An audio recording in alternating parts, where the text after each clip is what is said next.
Continuamos, hermano. Mientras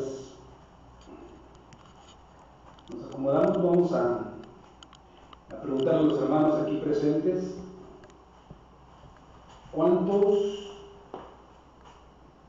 ¿cuántas cosas o atributos de Dios distinguiste en la alabanza?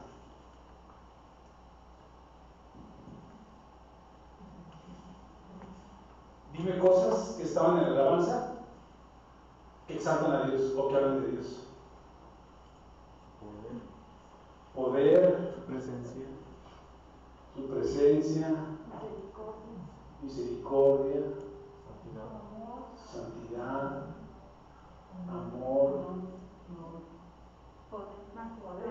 más poder y más poder. Fíjate, yo que los anoté. Dice que Dios es Rey, santo, justo, digno de alabanza, majestuoso, misericordioso, roca eterna. Él es Señor, Él es Dios, Él es glorioso, Él es Salvador, Él es bello, Él es Emmanuel, Él es palabra viva, Él es Redentor, Él es Padre, es amoroso y justo. Hermanos, nuestra alabanza va dirigida a Dios. Siempre cuando escuches una alabanza, ve los atributos que hablan de Dios, ¿no? Sí. Y de ahí vas a saber tú si la alabanza es para Dios o es para los hombres, ¿no? ¿Te acuerdas de la doctrina de Duncan? La del yo-yo, ¿no? Yo. Todos los cantantes cristianos hoy en día hablan de ellos, no hablan de Dios, sino dicen cosas de ellos. Hay uno por ahí que se llama, se me fue el nombre, gracias para no quemarlo, pero tú lo escuchas, es el que canta al taller del maestro, Alex Campos. Ese fue y le cantó al Papa del Vaticano. Y cuando escuchas sus cantos, y algunas alabanzas no sabes si la estaba cantando Dios o una chava, una muchacha. Así, no sabes, no logras distinguir. Y ahí te das cuenta cuando realmente no están alabando a Dios, están alabando al hombre, a ellos mismos. Bueno, vamos a continuar. Hoy vamos a ver dos libros de la Biblia, hermanos: Esdras y Nehemías.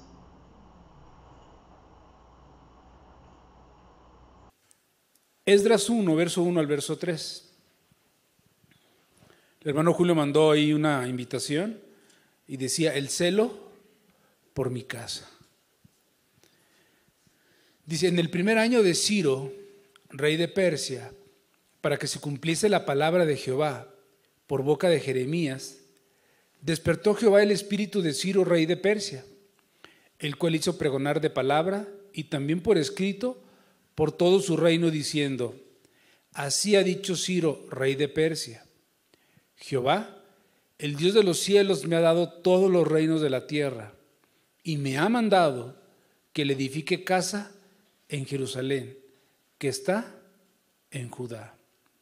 Quien haya entre vosotros de su pueblo, sea Dios con él, y suba a Jerusalén, que está en Judá, y edifique la casa a Jehová, Dios de Israel. Y entre paréntesis, Él es Dios, la cual está en Jerusalén. Anoche, preparando este tema, me mandaron un librito llamado Los atributos de Dios. Y el primer tema de ese libro se titula Los decretos de Dios. Curiosamente estaba yo tratando de hacer la introducción, ¿sí? Cuando uno prepara una predicación, tienes el texto, ¿sí? Pero después dices tú: ¿cómo lo introduzco? O sea, ¿cómo hago la introducción? ¿Qué cosas comento antes de empezar a desarrollar la idea que Dios pone a veces en nuestro corazón y en nuestra mente para hacer una predicación? Y estaba también leyendo un libro por ahí que me encontré en mi biblioteca, que se llama La Casa del Señor, ¿sí? Y dije, ad hoc a lo que quiero predicar, ¿no? Pues resultó ser un libro mormón, ¿sí? ¿Cómo llegó ahí? ¿Quién sabe? Pero ahí estaba, ¿sí? Y ya lo empecé a leer. Y empecé a leer y ellos hablaban del templo y del templo desde que en el desierto hicieron el tabernáculo y después cómo hicieron el templo, cómo lo hizo Salomón y cómo lo reconstruyeron y cómo llegaron con Herodes y después cómo fue destruido el templo. Y ellos, los mormones, hacen referencia a los cristianos como una secta perniciosa, ¿no? Así se refieren a nosotros, ¿sí? Como los apóstatas, ¿no? ¿Sí? Y dice que ya después ellos dejaron de adorar en los templos y que como que menospreciaron la hechura de un templo, ¿no? Y después como ellos en el siglo XIX con Joseph Smith, otra vez Dios les volvió a decir, no, me tienen que edificar un templo, ¿no? Y comentan ellos que empezaron a edificar un templo y cada vez que ellos hacían un templo, los perseguían y entonces tenían que dejar ese templo, ¿sí? Y se iban a otro lado y empezaban otra vez a edificar el templo y lo terminaban y se tenían que ir y huir de ahí, pero no dice las causas por las cuales ellos tenían que huir, ¿no? ¿Sí? O sea, no dice, como que decía, no, es que como que terminamos y nos persiguen, nos tenemos que ir, pero no dicen cuáles eran las causas, ¿no? Pues las causas eran que eran polígamos, o sea, tenían varias mujeres, eran defraudadores, ¿sí? Y entonces la ley pues iba tras ellos. Se echaron 6 templos, hermanos, ¿sí? Y yo decía, no, pues no se comparan al templo de Dios, ¿no? ¿Sí? A la casa de Dios, ¿no? Y entonces veía yo esto de los decretos, ¿sí? Y la palabra decreto tiene un término que procede del latín decretum, que es la decisión de una autoridad sobre la materia en que tiene competencia, ¿sí? Y menciona este primer capítulo de los decretos de Dios que Dios tiene un propósito o tiene una determinación respecto a las cosas futuras, hermanos. Este último canto que escuchamos, ¿sí? Capitanes de Judá, ¿sí? Habla acerca de ese pueblo, ¿no? Que se tiene que levantar, ¿sí? Y que tiene que dominar a sus enemigos, porque pareciera que el pueblo cristiano es un pueblo que está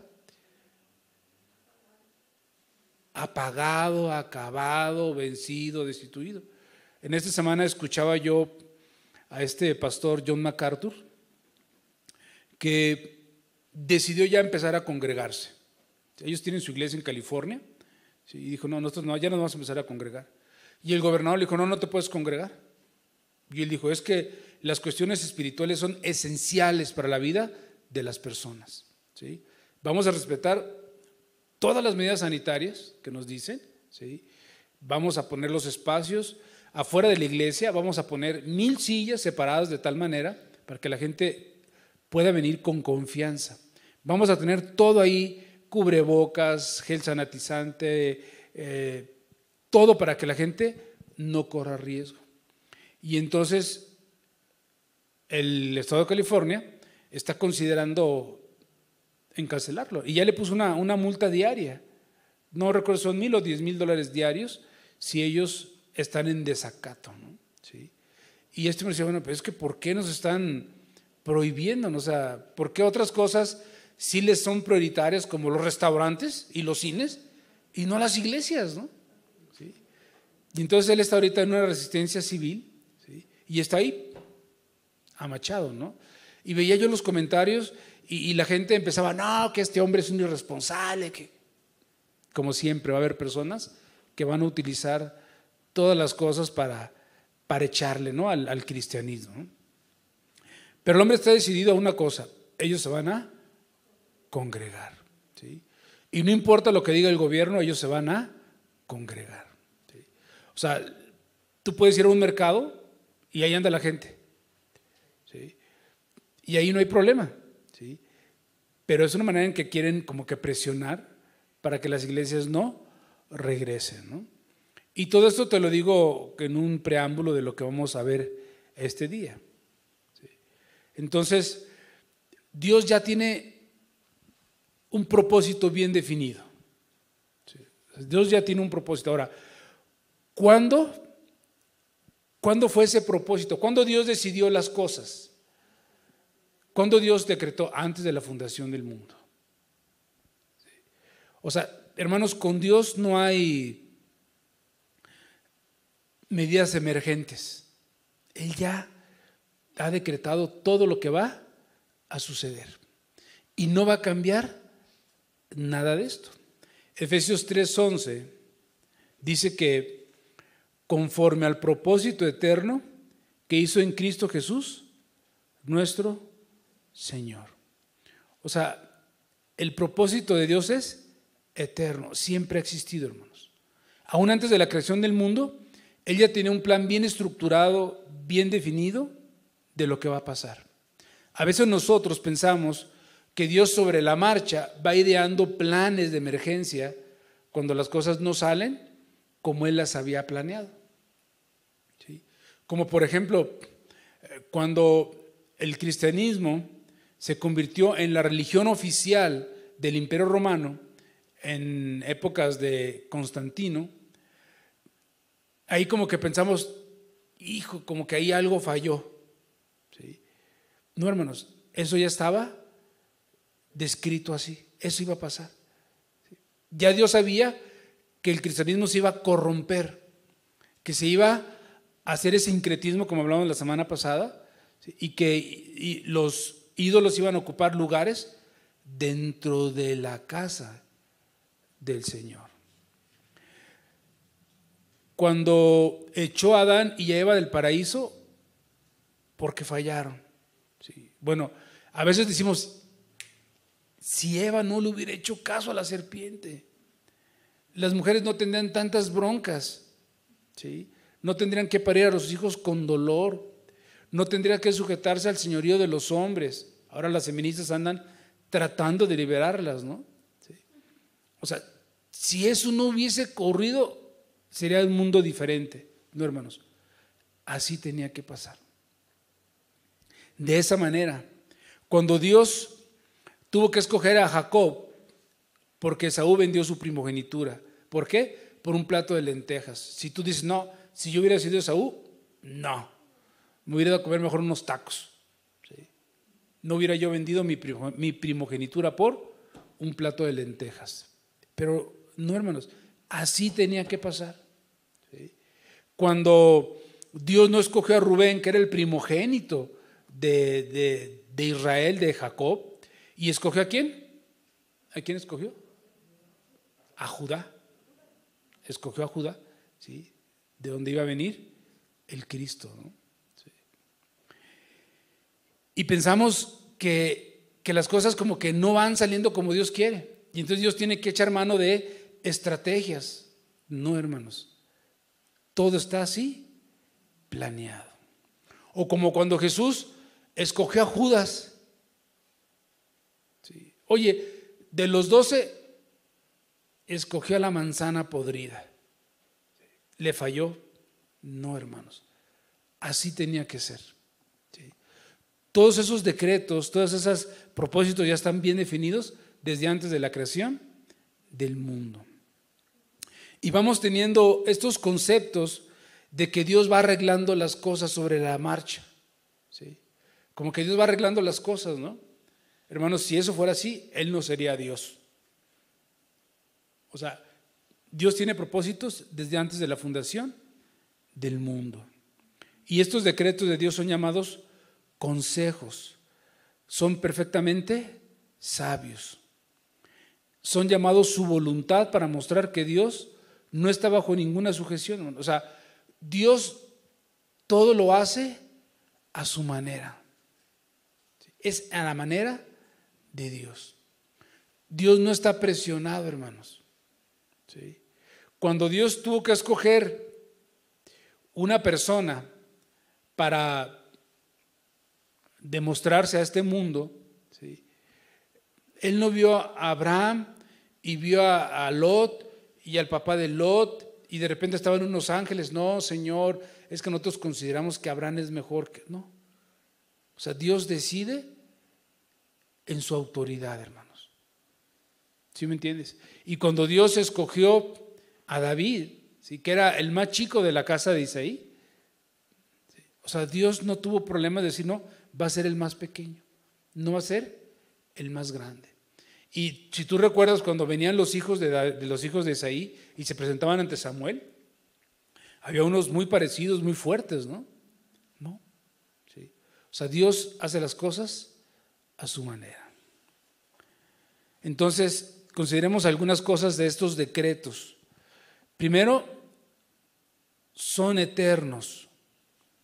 O sea, ya estaban hechos, ¿sí? Suponer que se van dando sobre la marcha, no, hermanos. O sea, ya está determinado lo que va a pasar. ¿Sí me entiendes? Ya está determinado. O sea, todas las cosas ya están determinadas. Recuerda que Dios ve el pasado, el presente y el futuro. ¿Sí? Dios tiene control de esos tres tiempos. ¿Sí? Dios ve lo que ya pasó, Dios ve lo que está pasando y Dios ve lo que va a pasar. Dios tiene el control de todo eso. ¿Sí? Entonces, son eternos. Lo segundo es que los decretos de Dios son sabios. ¿Qué significa esto? ¿Qué es lo mejor que puede pasar?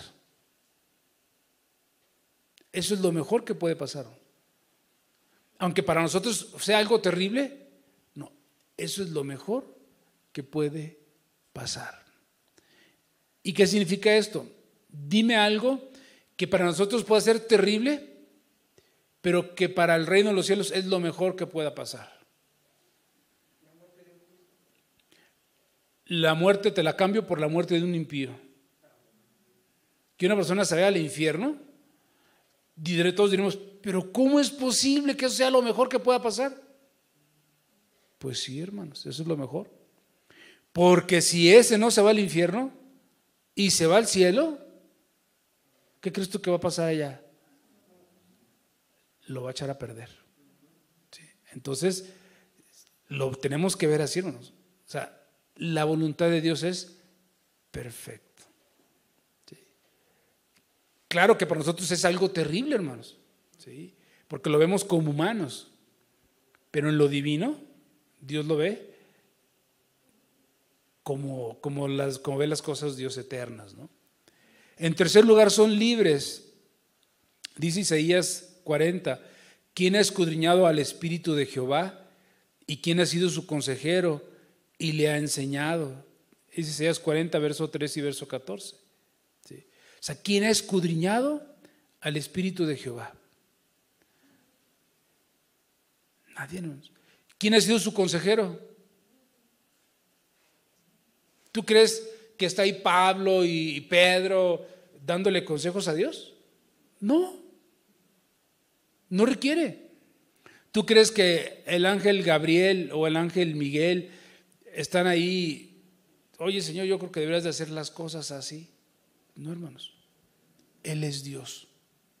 Nosotros somos hombres y nosotros necesitamos el consejo de los demás, porque en la multitud de consejeros hay sabiduría. Pero Dios es sabio por naturaleza. Ese es uno de sus atributos. Entonces, Él no necesita quien le dé consejos. O le guió en el camino correcto, o le enseñó el conocimiento, o le hizo conocer la senda del entendimiento. Cuando Dios dictó sus decretos, Él estaba solo y sus determinaciones no se vieron influidas por alguna causa externa. Él es libre de decretar o dejar de hacer las cosas. Amén. Y por último, en cuarto lugar, los decretos de Dios son absolutos e incondicionales. ¿Qué quiere decir? Que su ejecución no está supeditada a condición alguna que se pueda o no cumplir. Se van a cumplir las cosas. Y ahora sí, regresemos otra vez a Esdras 1. Y con esta breve introducción, quiero retomar el primer versículo. ¿Sí? Dice que en el primer año de Ciro, rey de Persia, para que se cumpliese la palabra de Jehová por boca de Jeremías, despertó Jehová el espíritu de Ciro, rey de Persia, el cual hizo pregonar de palabra y también por escrito por todo su reino, diciendo: así ha dicho Ciro, rey de Persia: Jehová el Dios de los cielos me ha dado todos los reinos de la tierra y me ha mandado que le edifique casa en Jerusalén, que está en Judá. Quien haya entre vosotros de su pueblo, sea Dios con él, y suba a Jerusalén que está en Judá y edifique la casa a Jehová, Dios de Israel. Él es Dios, la cual está en Jerusalén. ¿Qué es lo primero que vemos? Que Dios despertó el espíritu de Ciro. ¿Quién era Ciro? Rey de Persia. Ciro no era un judío, no provenía de ninguna manera de la línea directa de Abraham. ¿Cómo somos nosotros? ¿De qué estamos hechos? ¿Cómo estamos conformados?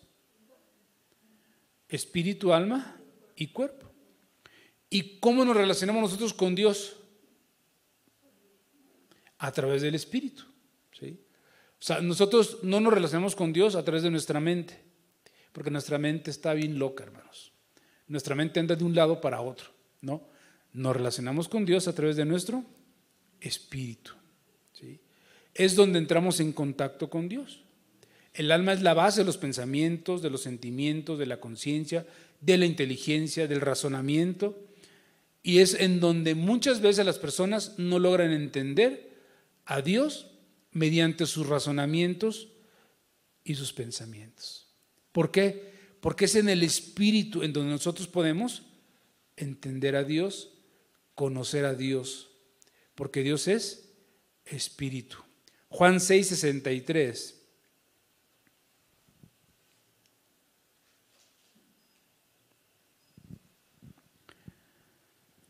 Dios se relaciona con vivos, hermanos, no con muertos. Dice, el espíritu es el que da vida. La carne para nada aprovecha. Las palabras que yo os he hablado son espíritu y son vida.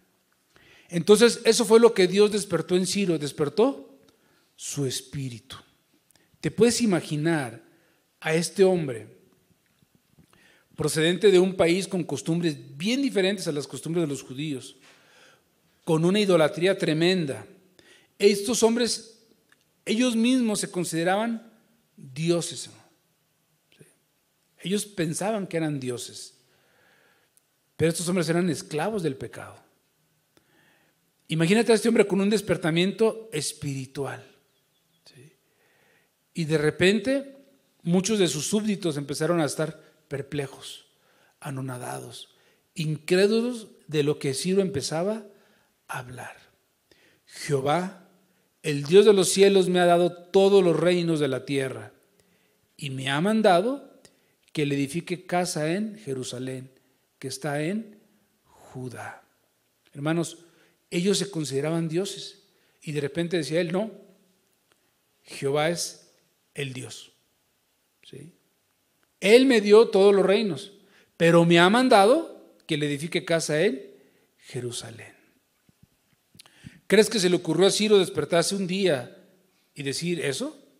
¿O crees que Dios tuvo que levantar una persona externa al pueblo de Israel porque no encontró a alguien en Israel? No, hermanos. Dios ya lo tenía planeado así.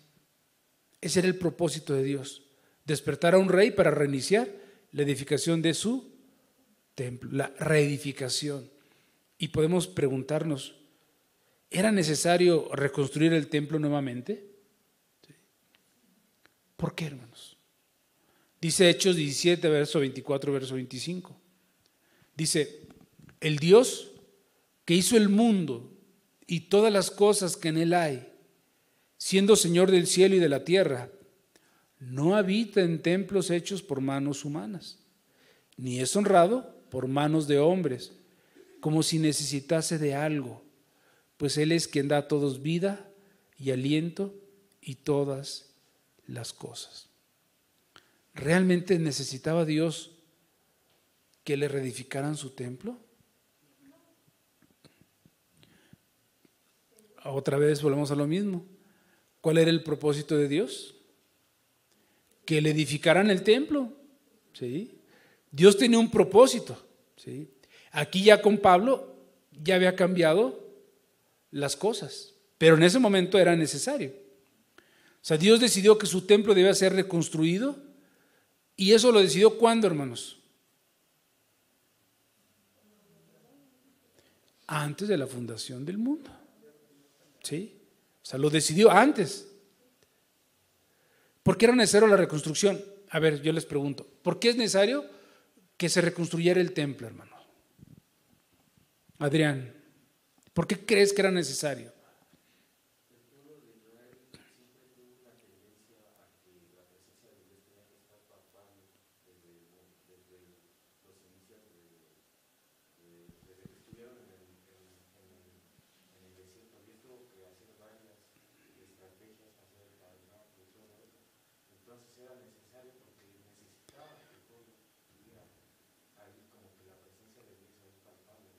Ok. Adrián dice que era necesario que estuviese el templo porque era el pueblo de Israel donde ellos se concentraban y sabían que ahí estaba Dios, ¿sí? Y que era la manera en que ellos lo iban a mostrar a otras naciones. ¿Por qué más? ¿Por qué más piensan que era necesario que se reconstruyese el templo? Sí, hermano. Porque Dios te había hecho una promesa a Salomón de que su nombre iba a estar siempre sobre ese templo. Ok. Era como un símbolo del pacto que Dios había hecho con su pueblo. Y mientras no existiera, pues no estaba ese cumplimiento. Las demás naciones no lo veían como que Dios había cumplido esa promesa que le había hecho Salomón. Ok. Dice Julio que era una promesa que Dios le había hecho a Salomón, de que su nombre iba a estar ahí siempre presente. Ok. ¿Qué más, hermanos? ¿Por qué más se les ocurre? No sé, se me ocurre a mí que tal vez porque el pueblo de Israel siempre ha estado disperso y era un motivo para juntarlos. Para juntarlos. Dice la hermana Edith que era porque como el pueblo de Israel siempre estaba disperso, que era como un lugar para tenerlos juntos. Ok. ¿Qué más, hermanos? ¿Por qué creen que era importante? Bueno, yo pienso que en primer lugar era importante porque todavía no había llegado el Mesías. Y se requería de este templo, pues allí Jesús habría de hacer algunas cosas. ¿Cómo qué? Lo primero que hizo fue decirle a sus discípulos, esto que ustedes están viendo y que me están presumiendo, ¿sí? Dice, va a ser destruido y no va a quedar piedra sobre piedra. ¿Sí? Era importante porque Jesús tenía que demostrar que el templo de Dios iba a contaminar. ¿Con qué? Con la mercadería de los hombres, ¿no? Cuando llegó ahí, lo primero que llegó fue el celo por tu casa, me consume, ¿no? Y quitó todas esas cosas que estaban haciendo que eran incorrectas dentro del templo. También en el templo que hizo, sanó a muchos enfermos. ¿Sí? O sea, por eso era necesario, hermanos.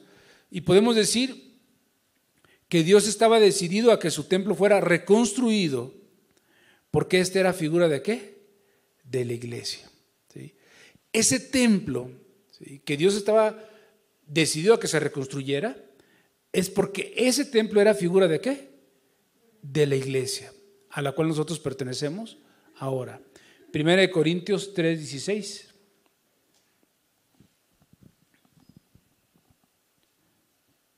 Dice, ¿no sabéis que sois templo de Dios y que el Espíritu de Dios mora en vosotros? ¿Sí? O sea, era importante que nosotros pudiéramos entender ese templo físico como figura de lo que hoy es la iglesia. ¿Sí? ¿Dónde moraba, dónde habitaba Dios? En el templo. ¿Sí? ¿El templo qué era? Era la casa de Jehová. ¿Sí? La morada de Dios. ¿Y quién estaba ahí? Pues su espíritu, ¿no? Pero aquí dice que nosotros somos templo y que el espíritu de Él mora ¿en dónde?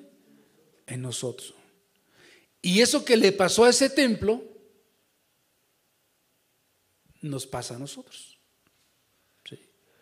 Eso que le ha acontecido a ese templo le ha acontecido también a su iglesia. también su iglesia iba a sufrir destrucción, saqueo, rapiña, mercadería, idolatría.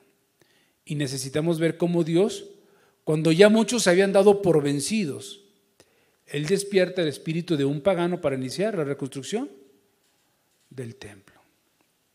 Esdras 1, verso 5.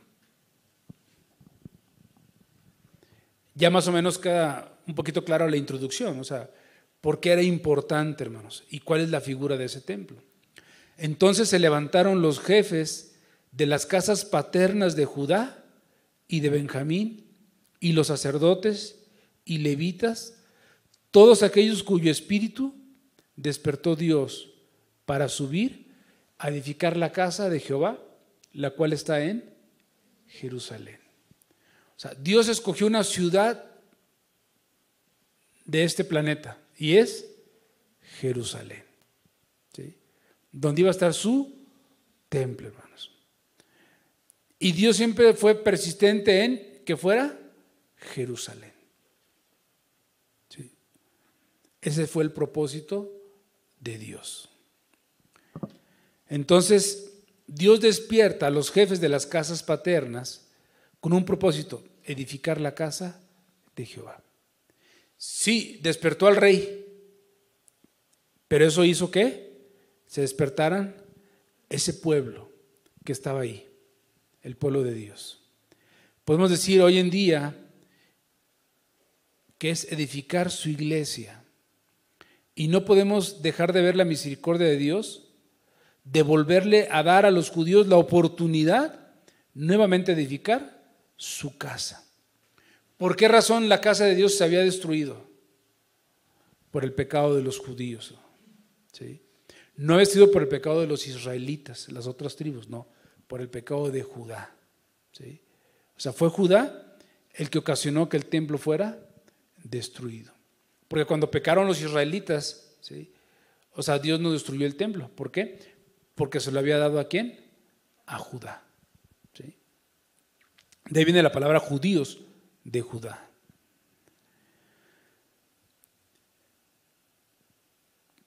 Entonces, era esa ciudad, Jerusalén, la que Dios había escogido. Y regresando un poquito a lo que te leía yo de los libros de los mormones, ellos iban cambiando de ciudades, ¿no? Porque no los querían, ¿sí? Hasta que encontraron una ahí que estaba deshabitada y ya formaron su templo. Y esa es su gloria de ellos, hermanos, sus templos. Eso es en lo que ellos se glorifican. Se consideran ellos constructores de templos. Y la verdad que los hacen muy bien, ¿sí? Pero están vacíos. Dios no está ahí. ¿Por qué? Porque Dios no habita en casas hechas por humanos. Dios habita ¿en dónde? En las personas. Entonces, ¿cuántas personas salieron de ahí, de donde estaban con Ciro? 42,360 personas. De haber sido un pueblo de más de 1 millón, ¿sí? O sea, nomás poquitos regresaron. Y tenían 7,337 siervos y siervas, y empezaron la edificación del templo. Primero edificaron el altar de Dios, ¿para qué? Para iniciar los holocaustos a Jehová, como está escrito en la ley de Moisés. Pero dice que oyendo los enemigos de Judá y de Benjamín, que edificaban el templo, ¿sí?, personas que estaban ahí, que no eran pueblo de Dios, cuando escucharon, ellos se opusieron, ¿sí? Pero ¿cómo actuaron? Lo primero que hicieron fue, se presentaron con ellos y le dijeron: oye, nosotros también queremos edificar el templo con ustedes, ¿sí? ¿Y qué pasó? Los judíos dijeron: no, ustedes no. Este es algo que nos compete ¿a quién? A nosotros. Y entonces ellos empezaron a intimidar a los judíos para que no edificaran. Empezaron a sobornar a los consejeros para frustrar sus propósitos, y por varios años se suspendió la obra, ¿sí? Y entonces ellos mandaron una carta, ¿sí?, al rey, y en esa carta, en Esdras 4, 18-24, ¿sí?, mandaron la carta y empezó a decir: no, Señor, esas personas que vienen de fuera, que tú los mandaste, ellos van a empezar a reconstruir y se van a empezar a rebelar y van a dejar de pagar impuestos y van a dejar de reconocer tu autoridad y van a ser un oprobio para tu reino. Y empezaron a echarle tierra a los judíos. Y entonces el rey dice, verso 18, la carta que nos enviaste fue leída claramente delante de mí. Y por mí fue dada orden y buscaron y hallaron que aquella ciudad de tiempo antiguo se levanta contra los reyes y se rebela y se forma en ella sedición. Y que hubo en Jerusalén reyes fuertes que dominaron en todo lo que hay más allá del río y que se les pagaba tributo, impuestos y rentas. Ahora pues, dad orden que cesen aquellos hombres y no sea esa ciudad reedificada hasta que por mí sea dada una nueva orden. Y mirad que no seas negligentes en esto. ¿Por qué habrá de crecer el daño en perjuicio de los reyes? Entonces, cuando la copia de la carta del rey Artajerjes fue leída delante de Rehum y Simsai, secretario, y sus compañeros, fueron apresuradamente a Jerusalén a los judíos y les hicieron cesar con poder y violencia. Y entonces cesó la obra de la casa de Dios que estaba en Jerusalén y quedó suspendida hasta el año segundo del reinado de Darío, rey de Persia. Un triunfo de los enemigos. Lograron su objetivo, que la obra de reedificación del templo se suspendiera. Y aquí nos preguntamos, oye, ¿no era la voluntad de Dios? O sea, ¿no Dios había decretado que eso se reedificara? ¿Y por qué se suspendía? O sea, ¿qué estaba pasando? La respuesta es sí, era su voluntad. Pero Dios pone sobre hombres su voluntad. Y son los hombres quienes se dejan vencer por la adversidad. Pues Dios lo ha decretado, hermanos. Es una orden. Y cuando nos dejamos vencer por la adversidad, nosotros no le creemos a Dios. ¿Sí? O sea, Dios dice, se va a hacer esto. ¿Sí? Y así va a ser. Ajá. Pero a veces las personas que toman esos compromisos que hacen, no los cumplen. ¿Sí? Y ante nuestros ojos pensamos que falló, ¿sí? Que no se va a hacer la obra de Dios. No, hermano, se va a hacer con ellos o sin ellos. ¿Sí? Porque es la voluntad de Dios. Afortunadamente Dios tiene hombres de verdad, y en Esdras 5, del verso 1 al verso 5, dice que profetizaron Ageo y Zacarías, hijo de Ido, ambos profetas, a los judíos que estaban en Judá y en Jerusalén, en el nombre del Dios de Israel, quien estaba sobre ellos. Entonces se levantaron Zorobabel, hijo de Salatiel, y Jesúa, hijo de Josadac, y comenzaron a reedificar la casa de Dios que estaba en Jerusalén, y con ellos los profetas de Dios que les ayudaban. En aquel tiempo vino a ellos Tatnai, gobernador del otro lado del río, y Setar-Boznai y sus compañeros, y les dijeron así: ¿quién os ha dado orden para edificar esta casa y levantar estos muros? Ellos también preguntaron: ¿cuáles son los nombres de los hombres que hacen este edificio? Mas los ojos de Dios estaban sobre los ancianos de los judíos, y no les hicieron cesar hasta que el asunto fuese llevado a Darío, y entonces respondieron por carta sobre esto. ¿Sí? Hermanos, hubo gente que dijo: no le vamos a hacer caso a la palabra del rey, y empezaron a reedificarnos. ¿Sí? Ellos se opusieron a las instrucciones del rey. Oponerse a las instrucciones del rey era sentencia de muerte. Pero dijeron: no, Dios nos mandó y lo vamos a hacer. ¿Sí? Y aquí aparecen nombres, de este Tatnai gobernador, Setar-Boznai compañeros. Ellos eran enemigos de Dios. Y así como, por ejemplo, cuando tú quieres intimidar a un policía, ¿qué es lo primero que haces? Dame tu nombre, dame tu nombre. ¿Sí?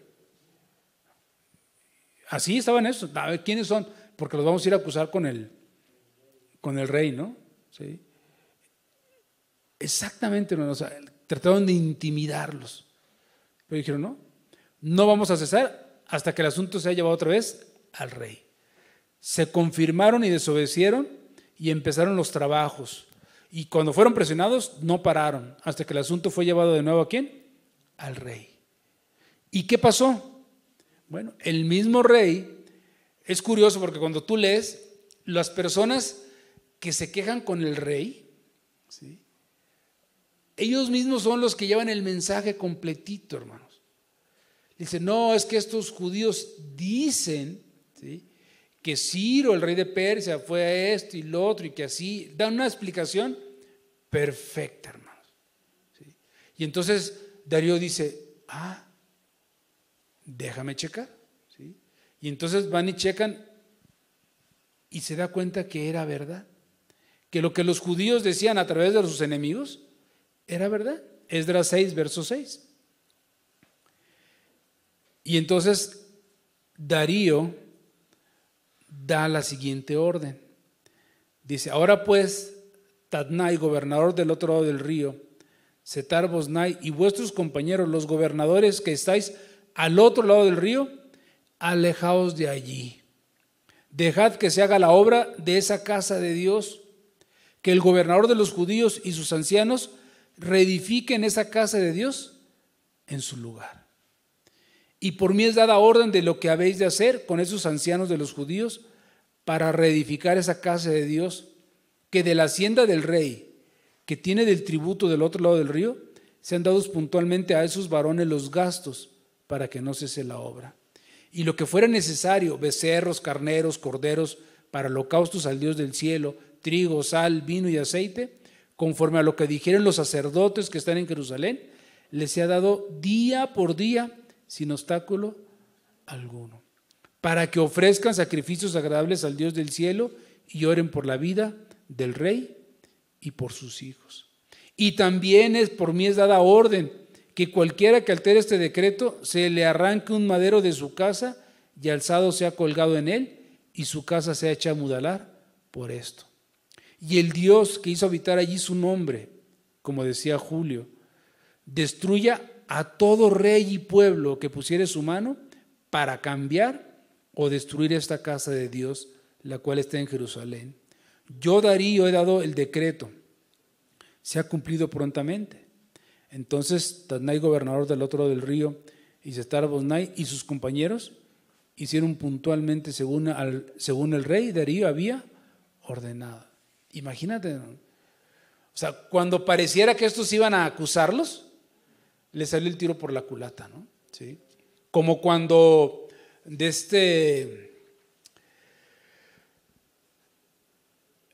acuerdas de Mardoqueo? ¿Sí? Y creo que era el rey Asuero, ¿sí? Y había un jefe de los ejércitos que estaba muy pegado a él, no me acuerdo el nombre, ¿sí? Namán, no era Namán, Namán es el sirio, no, era otro, que de repente se hace un decreto y dicen, cuando pase este cuate, ¿sí?, todos se tienen que humillar delante de él. Y cuando pasaba por ahí Mardoqueo no se humillaba. ¿Por qué? Porque Mardoqueo era judío y él sabía que no tenía que inclinar ante ningún hombre, ¿sí? Y entonces se enojaba. No, ahorita te digo porque está en Esther. Sí, está en Esther. Y está aquí, sigue ese libro que sigue de Nehemías. Amán, se llama Amán. Y entonces Amán, ¿sí?, lo que se le ocurrió fue, voy a matar a todos los judíos. Entonces engaña al rey Asuero, el rey Asuero le da el anillo, salen decretos para eliminar ese pueblo, ¿sí? Nunca se le ocurrió que Esther era judía también. Y de repente un día llega y lo invita, ya tenía él todo preparado, en cierta fecha iban a hacer eso, y de repente pues Mardoqueo se mueve y Esther invita al rey e invita a Amán, y esto está muy, muy contento, ¿no? Y llega y de repente Dios hace que el rey Asuero en un momento dado se acuerde, a ver, léanme las crónicas, y sale que Mardoqueo había detectado un complot para asesinar al rey y que él los delató a través de la reina y que por eso el rey salvó la vida. Y dice el rey: oye, ¿y qué hicimos con él? Nada, señor, no le pagamos nada. Pues yo lo quiero honrar. Perfecto, ¿no? Y entonces llega Amán y le pregunta a Amán: oye, Amán, ¿qué es lo que deberíamos de hacer a una persona que el rey quiere honrar? Y él dijo: ese soy yo. Ese soy yo. El yo, ¿no? Yo soy. ¿Sí? Y luego se puso: no, señor, pues yo creo que lo justo sería que le pusieran tu corona, que le pusieran tu capa y que lo pasáramos por toda la ciudad y que pregonáramos que así se hace a la persona que el rey quiere honrar. ¿Sí? Él ya tenía preparada la cuerda para ahorcar a Mardoqueo. Y a eso iba. Y le dice el rey: pues así se haga, perfecto. Traigan a Mardoqueo y eso vas a hacer con él. Imagínate, o sea, ¿para qué hablé de haber dicho, no? ¿Sí? Y entonces tuvo que hacer todo eso, ¿no? Y ya llegó todo frustrado a su casa y de repente dice: no, el rey te quiere ya, ¿eh? ¿Sí? Y ya fue cuando la reina Esther le dice al rey: señor, es que nos quieren matar y ha sido este hombre, ¿no? ¿Sí? Y luego los siervos de Amán, lo primero que hicieron fue y lo echaron de cabeza. Oye, señor, pues debe preparar una cuerda para ahorcar a Mardoqueo. ¿Por qué no lo ahorcamos ahí? Pues así, ¿sí? Y le fue el tiro por la culatra. ¿Sí? Recordando un poquito ahorita lo de este hombre John MacArthur, cuando se empieza a confrontar con el gobernador, ¿sabes tú qué abogados lo van a representar en este pleito? Los abogados de Donald Trump. O sea, el presidente de los Estados Unidos les mandó sus abogados: a ver, ahí está, defiendan a este hombre, ¿no? Hermanos, cuando pareciera que el diablo gana ventaja, no, hermanos, solamente Dios agarra espacio. ¿Para qué? Para impulsar. ¿Sí? Y ahí se viene un pleito fuerte, ¿sí? Porque Dios se mueve a otro nivel. Cuando Dios lo decreta, se hace, hermanos. Nadie puede impedir la voluntad de Dios. ¿Y qué pasó? Se terminó la reconstrucción del templo. Y entonces el rey Artajerjes selecciona a un hombre llamado Esdras, que era escriba de la ley de Dios, a Jerusalén. Y le dice: te vas a ir a Jerusalén y vas a poner gobernadores y vas a poner jueces. ¿Para qué? Para que gobiernen ahí al pueblo, ¿sí? Y para que enseñes la ley de tu Dios, ¿sí? Para que los que no la sepan, la aprendan. Y entonces llega así Esdras ya a Jerusalén y a las provincias que ya estaban habitadas otra vez por judíos, ¿sí? Y se encuentra con un problema: que el pueblo y los sacerdotes y los levitas ya se habían mezclado en las tierras, ya habían emparentado con los cananeos, los heteos, los fereceos, los jebuseos, los amonitas, los moabitas, los egipcios, los amorreos, y que hacían conforme a las abominaciones de ellos. Ya se habían mezclado con las naciones. Tanto sus príncipes como los gobernadores habían desobedecido la palabra de Dios. ¿Sí? Y ya habían reconstruido el templo. Pero ahora eran las personas las que estaban con un corazón distante de Dios.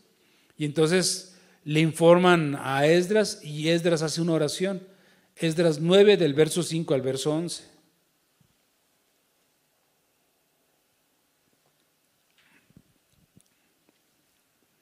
Y me estoy brincando, hermanos, todos los del libro, porque empieza el libro de Esdras, te empieza a decir quiénes fueron los que regresaron. Y hablan un montón de personas y eso me lo brinco. Dice: y a la hora del sacrificio, Esdras 9 del 5 al 11, dice: me levanté de mi aflicción y habiendo rasgado mi vestido y mi manto, me postré de rodillas y extendí mis manos a Jehová mi Dios y dije: Dios mío, confuso y avergonzado estoy para levantar, oh Dios mío, mi rostro a ti, porque nuestras iniquidades se han multiplicado sobre nuestra cabeza y nuestros delitos han crecido hasta el cielo. Desde los días de nuestros padres hasta este día hemos vivido en gran pecado, y por nuestras iniquidades nosotros, nuestros reyes y nuestros sacerdotes hemos sido entregados en manos de los reyes de las tierras, a espada, a cautiverio, a robo y a vergüenza que cubre nuestro rostro como hoy día. Y ahora, por un breve momento ha habido misericordia de parte de Jehová nuestro Dios, para hacer que nos quedase un remanente libre y para darnos un lugar seguro en su santuario, a fin de alumbrar nuestro Dios nuestros ojos y darnos un poco de vida en nuestra servidumbre, porque siervos somos, mas en nuestra servidumbre no nos ha desamparado nuestro Dios, sino que inclinó sobre nosotros su misericordia delante de los reyes de Persia, para que se nos diese vida para levantar la casa de nuestro Dios y restaurar sus ruinas y darnos protección en Judá y en Jerusalén. Pero ahora, ¿qué diremos, oh Dios nuestro, después de esto? Porque nosotros hemos dejado tus mandamientos, que prescribiste por medio de tus siervos los profetas, diciendo: la tierra a la cual entráis para poseerla, tierra inmunda es a causa de la inmundicia de los pueblos de aquellas regiones, por las abominaciones que la han llenado de un extremo, de uno a otro extremo, con su inmundicia. O sea, Esdras estaba realmente afligido, hermanos, porque cuando Esdras llega, ya se va a reconstruir el templo, ¿no? Y tú dices, pues ya estaba hecho, ¿sí? No llega y lo que se encuentra es un panorama desolador, ¿sí? La gente no obedecía los mandamientos de Dios. O sea, el templo, hermanos, no hacía que la gente obedeciera los mandamientos de Dios. El templo no hacía que la gente se convirtiera a Dios, hermanos. Hoy es igual. El que haya una iglesia no significa que la gente se convierta, ¿sí? O que la gente obedezca los mandamientos, ¿sí? La gente puede estar dispersa. Ellos tenían un mandamiento de no mezclarse, de no dar y tomar sus hijas para sus hijos y de emparentar con esas naciones. Y entonces el pueblo se arrepiente, hermanos, y toman la decisión de separarse de las mujeres extranjeras y de sus descendientes. Y entonces ellos dicen, no, lo que tenemos que hacer es, tenemos que dejar a esta mujer y estos hijos. Claro que nosotros de manera humanista nos hubiéramos dicho, no, ¿cómo vamos a causar tantos divorcios? ¿Sí? Bueno, ellos sabían que no se tenían que relacionar con esa persona. Y entonces ellos estuvieron de acuerdo de separarse y de expulsarlos de esas ciudades. Y lo empezaron a hacer así, hermanos. ¿Sí? Y pasaron algunos años, ¿cuántos? Como unos 100 años más o menos. Y entonces aparece Nehemías. Vamos al segundo libro, ¿sí? Nehemías. ¿Quién era Nehemías, hermano? Era el copero del rey. ¿Tú sabes lo que significa ser el copero del rey? Una persona de mucha confianza, hermanos, ¿sí? Oye, el rey toma. A lo mejor la Adriana aquí me trajo alguna cosa venenosa, ¿sí? Pero yo confío en él, entonces ¿qué hago? Me lo tomo. Y el rey se tomaba lo que el copero le servía. O sea, era una persona de extrema confianza. Por lo tanto, era un influyente de primeros. Y el copero le preguntó a Hanani, que había venido de Judá, ¿cómo están los hermanos por allá? Los que se quedaron, los que se fueron para allá, ¿sí? ¿Cómo están? ¿Sí? Dios despertando el espíritu ¿de quién? De Nehemías, ¿no? Oye, él estaba en un lugar de extrema comodidad, de mucho confort, ¿sí? Donde no tenía necesidad de nada, hermanos. Pero Dios lo despierta y le dice, pregúntale cómo están. Y entonces este hombre le dice, los muros están destruidos, la ciudad está destruida. A lo mejor el templo ahí estaba, ¿no? ¿Sí? Pero la ciudad está destruida. Y entonces el copero, cuando se presentaba ante el rey, tenía que presentarse, hermanos, con una cara de felicidad extrema, ¿sí? aunque tuviera dolor de panza, él tenía que estar ahí delante del rey, sonriéndole, ¿sí? Y entonces lo ve el rey, Artajerjes, y lo ve triste. Le dice, ¿qué tienes? ¿Sí? Y ya le empieza él a platicar. Y le dice, no, vete para allá. ¿O qué quieres hacer?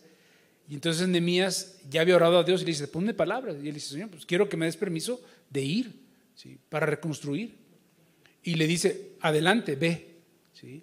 Pero Nehemías era sabio y le dice, sí, Señor, pero dame cartas. Dame cartas para que la gente no se me oponga en mi trayecto de aquí hasta allá, ¿sí? Que las personas no tengan reparo en obstruir la obra. Y entonces le da cartas, ¿sí?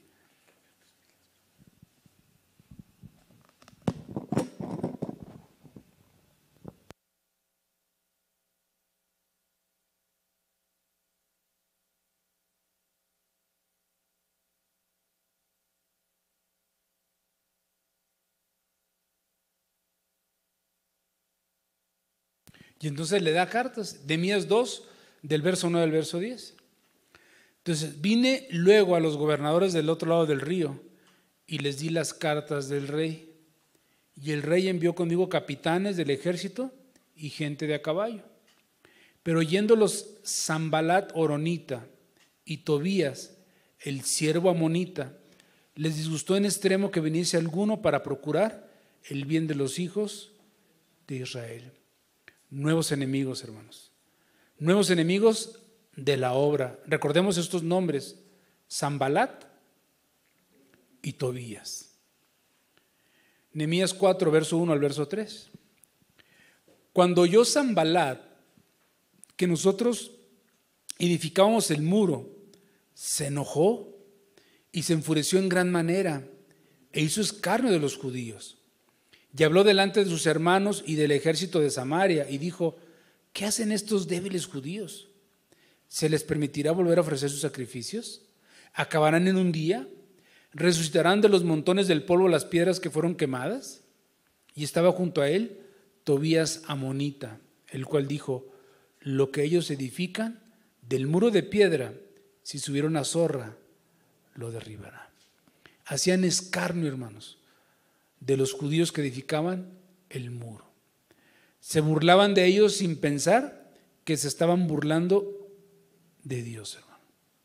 O sea, ellos estaban menospreciando no a los judíos, a Dios. Verso 7, ahí mismo en Nehemías 4. Dice, pero aconteció que oyendo Sanbalat y Tobías y los árabes, los amonitas y los de Adod, que los muros de Jerusalén eran reparados, porque ya los portillos comenzaban a ser cerrados, se encolerizaron mucho y conspiraron todos a una para venir a atacar a Jerusalén y hacerle daño. Crecieron los enemigos. Ya no solamente era Sanbalat y Tobías, ahora ya estaban los árabes, los amonitas y los de Asdod.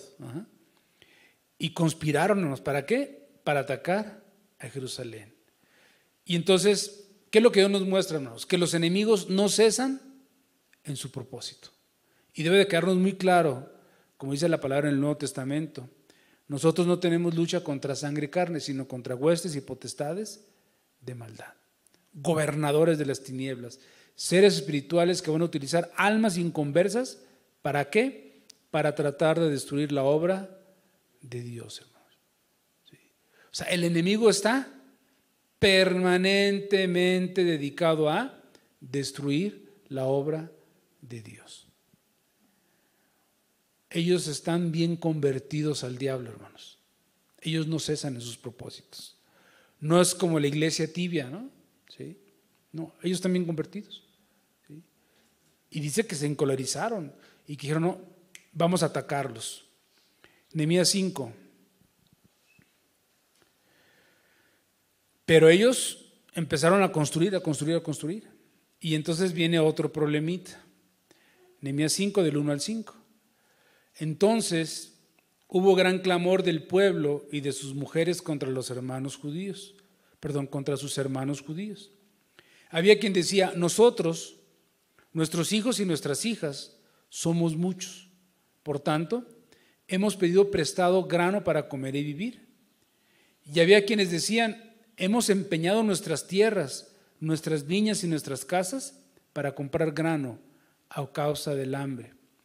Y había quienes decían, hemos tomado prestado dinero para el tributo del rey sobre nuestras tierras y viñas. Ahora bien, nuestra carne es como la carne de nuestros hermanos, nuestros hijos como sus hijos. Y aquí que nosotros dimos nuestros hijos y nuestras hijas a servidumbre, y algunas de nuestras hijas lo están ya, y no tenemos posibilidad de rescatarlas, porque nuestras tierras y nuestras viñas son de otros. Ya había un problema entre ellos mismos, hermanos. Ya no era con los extraños, era entre ellos mismos. Unos habían abusado de los demás, ¿sí? Se habían enseñoreado de los otros judíos y les prestaban dinero y se los prestaban con interés y con usura y los iban despojando poco a poco y los iban esclavizando a ellos. O sea, entre los mismos judíos se hacían daño unos a otros. Cualquier parecido con la realidad es pura coincidencia, ¿sí? A veces los problemas más fuertes están dentro de la misma iglesia, entre los hermanos, ¿sí? Así estaban ellos, ¿sí? Haciéndose daños unos a otros, despojándose de sus bienes. Dificultades. Pareciera que la estrategia del diablo es perfecta, hermanos. Ataca por todos lados, ¿sí? Afortunadamente, si lees todo el capítulo, Nehemías logra resolver esto, ¿sí? Los reprende, ellos se arrepienten, ¿no? Dicen, vamos a rezarle todo, ¿sí? Y entonces, ¿qué hacen? Restituyen al agraviado, ¿sí? Y se logra solucionar ese problema.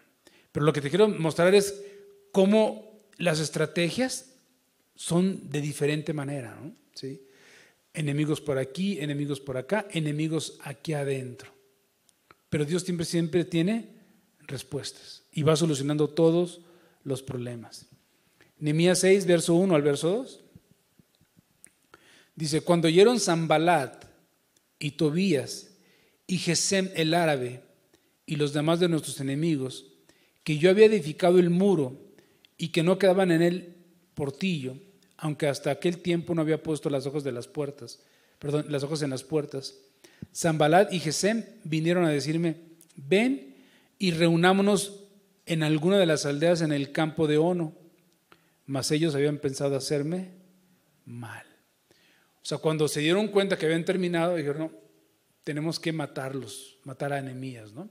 Entonces, el enemigo trata de atacar, ahora liderazgo, ¿sí? Vamos a cortarle la cabeza, ¿sí?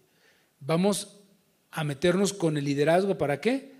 Para que acabe la obra. Pero Nehemías, como era un hombre de Dios, se dio cuenta y ¿qué hizo? No fue, ¿sí? Y estos empezaron a difamarlo, a mandar cartas, que él se iba a autoproclamar rey, que lo que estaba haciendo era con un propósito muy egoísta, ¿sí? Y Nehemías no se inmutó. Después le dijeron, no, te van a venir a matar en la noche. Deberíamos de meternos al templo para salvarnos, ¿no? Bueno, lo que hicieron fue sobornaron a uno de los suyos, de sus amigos de Nehemías. ¿Para qué?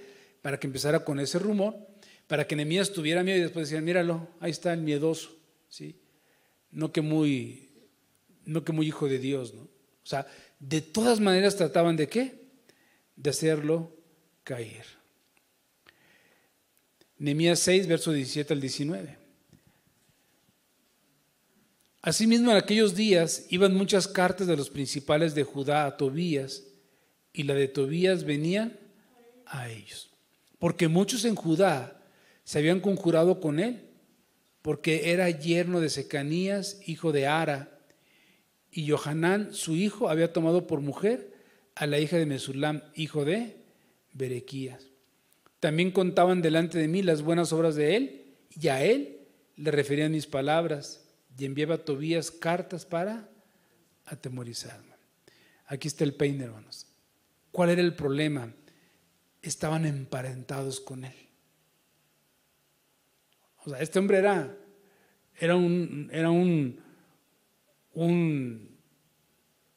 pues no era judío, ¿sí? Pero ya ellos habían emparentado con él. Y entonces este hombre tenía gente dentro del pueblo que le comunicaba y le decía: Nehemías está desayunando, ¿sí? Y Nehemías ya fue al baño, ¿sí? Y Nehemías hizo esto. O sea, había traidores dentro de el liderazgo.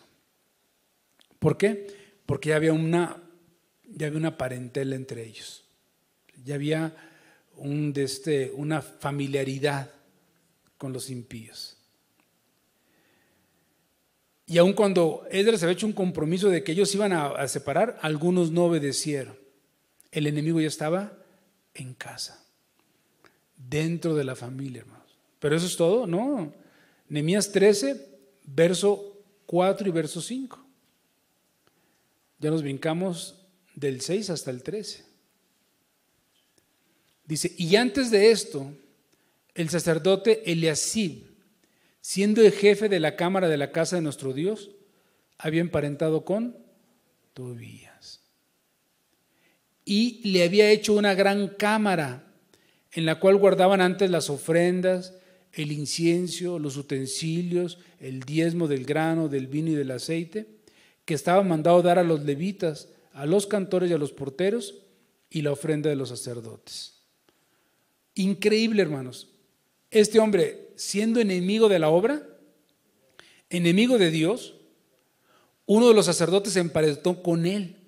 Pero no solamente eso, se lo llevó a vivir al templo, ¿sí? Una cámara que estaba exclusivamente diseñada para guardar ahí las ofrendas, los diezmos, ¿sí?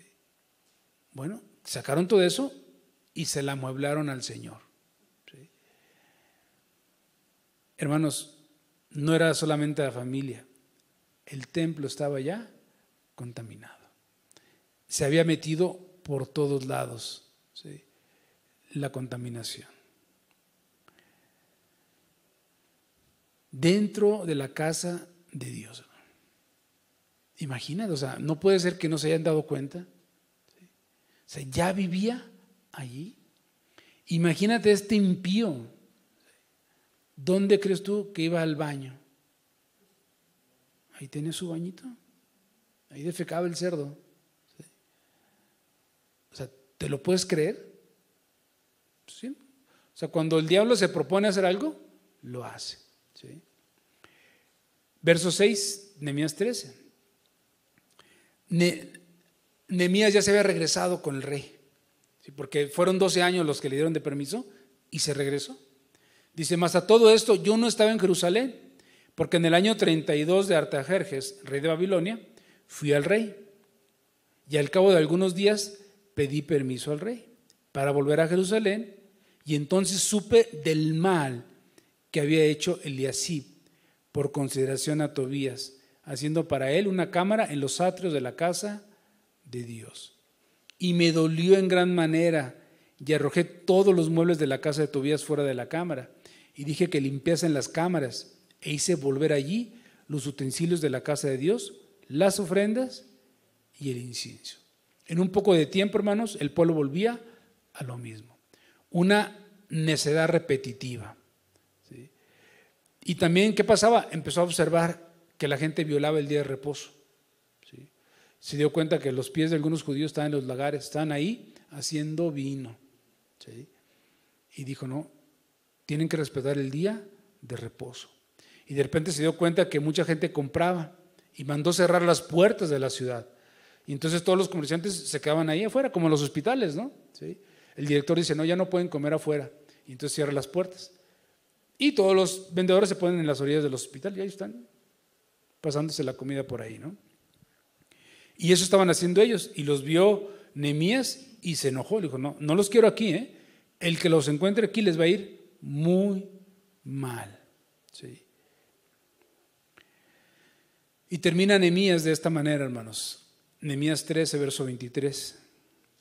Dice: vi asimismo en aquellos días a judíos que habían tomado mujeres de Asdod, amonitas y moabitas, Y la mitad de sus hijos hablaban la lengua de Asdod, porque no sabían hablar judaico, sino que hablaban conforme a la lengua de cada pueblo. Y reñí con ellos y los maldije y herí a algunos de ellos y les arranqué los cabellos y les hice jurar diciendo: no daréis vuestras hijas a sus hijos, ni tomaréis de sus hijas para vuestros hijos, ni para vosotros mismos. ¿No pecó por esto Salomón, rey de Israel? Bien que en muchas naciones no hubo rey como él, que era amado de su Dios, y Dios lo había puesto por rey sobre todo Israel. Aún a él le hicieron pecar las mujeres extranjeras.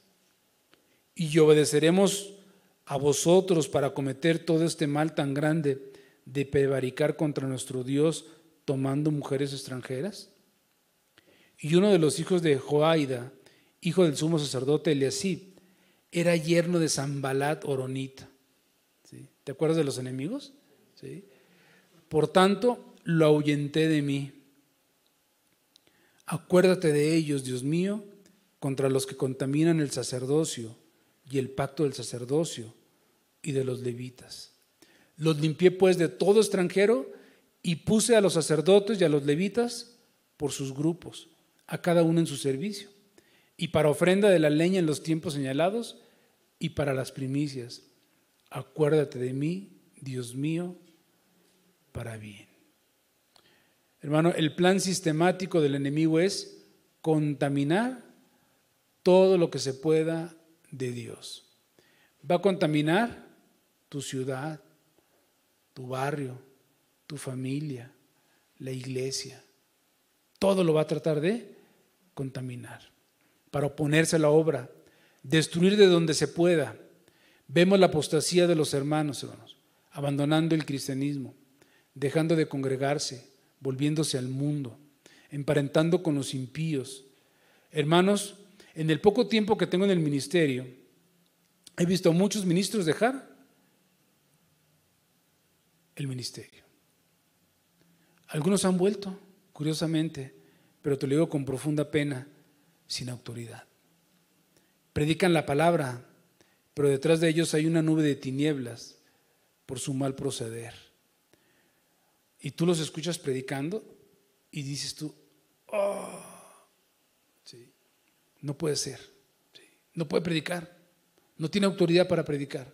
Sí. Pero ahí están unos tratando se andan promocionando en internet. ¿Sí? Otros ni siquiera han vuelto al ministerio. ¿Sí?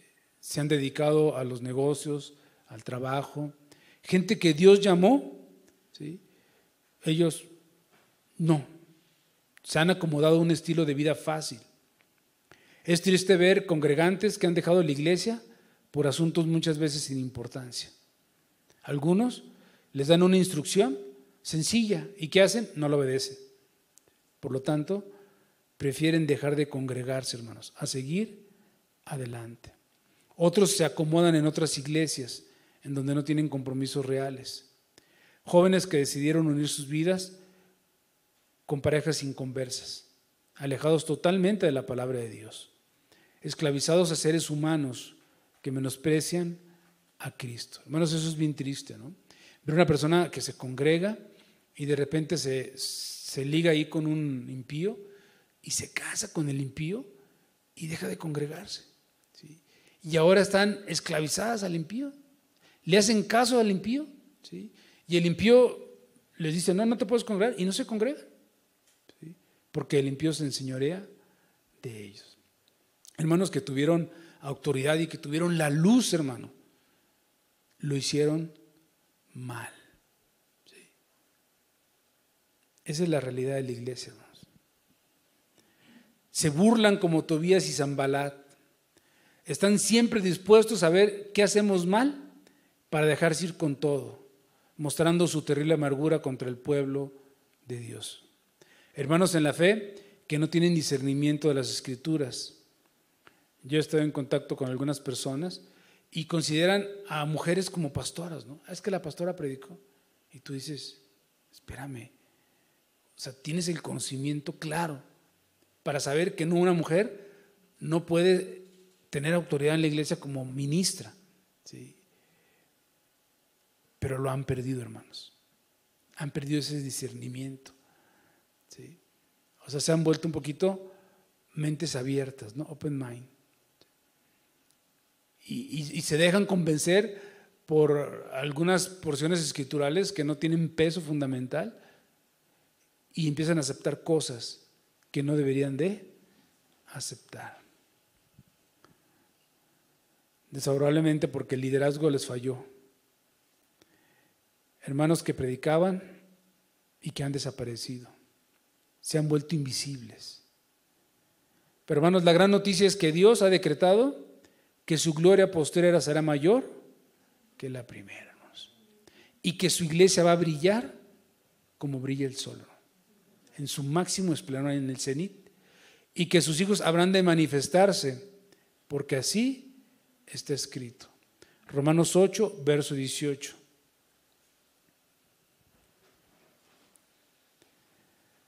Hermanos, lo que yo te quiero ministrar este día es que nosotros tenemos la palabra de Dios, tenemos la promesa de Dios. Dios es fiel, Dios no miente. Dice, pues tengo por cierto que las aflicciones del tiempo presente no son comparables con la gloria venidera que en nosotros ha de manifestarse.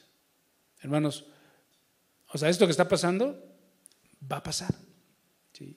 Y va a venir la gloria, hermanos, que debe tener su iglesia y que se va a manifestar, hermanos. Esa es la enseñanza de este día. Si tú te das cuenta, desde Esdras, cómo Dios despierta a una persona extraña al pueblo de Dios y cómo Dios despierta por la palabra de ese hombre a otros que sí eran pueblo de Dios, y cómo empieza todo un proceso de reconstrucción. Primero el templo, las oposiciones, las contaminaciones, después fuera del templo la ciudad, las mezclas, los ataques, la contaminación, pero ante todo siempre Dios triunfa, ¿sí? Porque Dios es el Dios de la victoria, hermanos. Dios no es el Dios de la derrota, ¿no? ¿Sí? Y ese es el Dios que nosotros tenemos, hermanos. Es un Dios que así lo ha dicho y que así va a hacer, ¿sí? Caerán a tu lado 1000 y a tu lado 10,000, ¿no? Pero Dios te va a mantener a ti de pie, hermanos. Y la obra que Dios empieza es la obra que Dios acaba, hermanos. ¿Sí? Entonces realmente estos dos libros son muy interesantes porque nos hablan de ese periodo de cuando ellos son cautivos allá y regresan otra vez a Jerusalén. Y después vemos otra vez cómo se vuelven a corromper, ¿sí? Se vuelven otra vez a dispersar, ¿sí? Pero Dios es fiel. Dios es fiel. Y entonces aparece ¿quién? Cristo. Y entonces Dios levanta a su pueblo, ¿no? Y levanta un pueblo nuevo, ¿sí? Que somos nosotros, su iglesia. Pero eso que pasó antes, hermanos, pasa ahora, ¿sí? Pero no importa. Dios ha decretado, ¿sí?, que la gloria venidera será en nosotros mucho mejor, ¿sí? O sea, la gloria posterior será mejor que la gloria primera. Si aquellas cosas fueron grandiosas, esta va a ser diferente. Y por eso te hablé de los decretos. O sea, Dios lo ha decretado. O sea, es la palabra de Dios. Y nosotros tenemos que confiar en que Dios lo va a hacer. Aunque veamos las cosas, panoramas difíciles, hermano, no importa.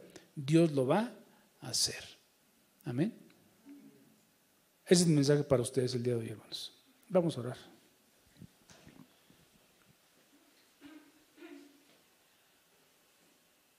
¿Cómo se llama tu hermano? ¿Cómo? Estela. Padre, te damos gracias, Señor, por la palabra, Señor, por la grandeza, Señor. Cómo haces tú las cosas maravillosas, Dios. Cómo tu plan es perfecto, Señor. Padre, estamos asombrados de cómo aun cuando los enemigos hacen todo lo posible, ellos no van a prevalecer, Señor. Así lo dice tu palabra, que las puertas del Hades no van a prevalecer, Señor. Van a caer esas puertas. Padre amado, porque ese es tu propósito, Señor. Esa es tu voluntad, Señor. No son sugerencias de parte tuya, Señor, son órdenes dadas por ti y la orden del Rey se cumple, Señor. Padre, te damos gracias porque en medio de las tinieblas podemos ver la luz, podemos ver tu gloria, Señor, podemos ver tu grandeza, podemos ver tu magnificencia, Señor, tu poderío, y podemos confiar en que tenemos un Dios muy, muy poderoso, Señor, y que podemos estar seguros contigo, Señor. No importa, Señor, las crisis humanitarias, Señor, no importa las enfermedades, Señor, las opresiones, la pobreza. Sabemos que tú eres grande, Señor, que tú tienes dominio, poder, control de todas las cosas, Señor. Por eso, Padre, que hoy estamos aquí gozosos de estar en tu presencia, Señor, sabiendo que hemos venido a tu casa, Señor, que hemos venido a congregarnos con los hermanos, algunos presencialmente, otros a través de las redes, y podemos confiar en ti, Señor. Te damos gracias, Padre, porque nos muestras a través de tu palabra que tú tienes el control de todo, Señor. Padre, también queremos pedirte por la salud de la hermana, nuestro hermano Roberto, Señor, Estela, Señor, para que tú tengas misericordia de ella. Ella está con síntomas ahí respiratorios, Señor, y en esta pandemia, Señor, a veces nos espantamos, Señor. Padre, que no pase a más, Señor, que puedas tú traerle a ella sanidad, Señor, a su cuerpo y a su alma, Señor, y que pueda ver el hermano Roberto a través de la vida de su hermana tu gloria, Señor, tu grandeza, Padre. Te pedimos en el nombre de Jesús que la sanes, Señor. Padre, te damos gracias, Señor, porque permites que estemos aquí. Te damos gracias, Señor, porque nos has cuidado de nuestras familias, a nuestra esposa, a nuestros hijos, a nuestros familiares, Señor. Podemos ver que has sido fiel, Señor. En el nombre de Jesús. Amén, Señor.